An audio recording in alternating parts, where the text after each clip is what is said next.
اي حد ركبته بتوجعه بعد الشر على حضراتكم عندك خشونه سواء اي درجه، افضل تمرين ده يريحك. واقول لك كمان نعمل ايه. بص، هنعمل كده 10 دقايق بالطريقه دي.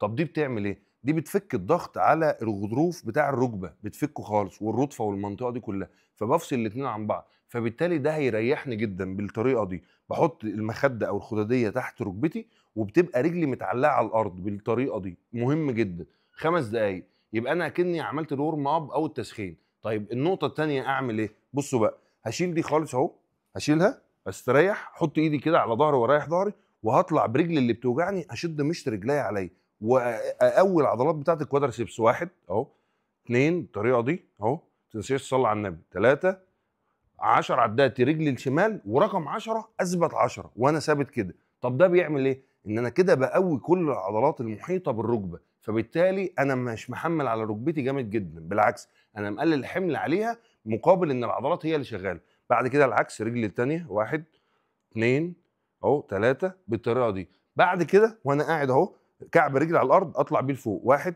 اشد السمانه بتاعت رجلي اهو، 2 بالطريقه دي، 3 اهو بالطريقه دي. برضو 10 عدات، واهم حاجه رقم 10 اثبت 10 عدات. اوعى تكون الناس المتابعه والله.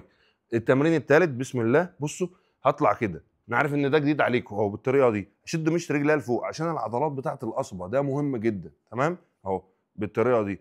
طيب هنخلص الثلاث تمارين دول، اعمل ايه؟ ارجع للتمرين الاولاني. هرجع تاني اهو، احط المخده تحت ركبتي الطريقه دي اهو، وانزل كده اهو، واعمل ايه؟ مرجحه الطريقه دي اهو، بسم الله اهو، واعمل مرجحه تاني لمده قد ايه؟ لمده 10 دقائق. طب اكرر ده قد ايه؟ اكرر ده مره الصبح ومره بالليل 5 مرات في الاسبوع. بعد شهر صدقوني هتلاقوا راحه رهيبه، حتى لو كان مكتوب لك عمليه. وازود حاجه كمان، ادهن فولتارين جل، او ادهن عليها زيت نعناع على زيت كافور على جنزبيل، ولفها بحاجه صوف. اني احبكم في الله، ويعلم الله بصدق نيتي ان انا نفسي ان انتوا تخفوا. كل سنه وانتم طيبين، اني احبكم في الله. السلام عليكم ورحمه الله وبركاته.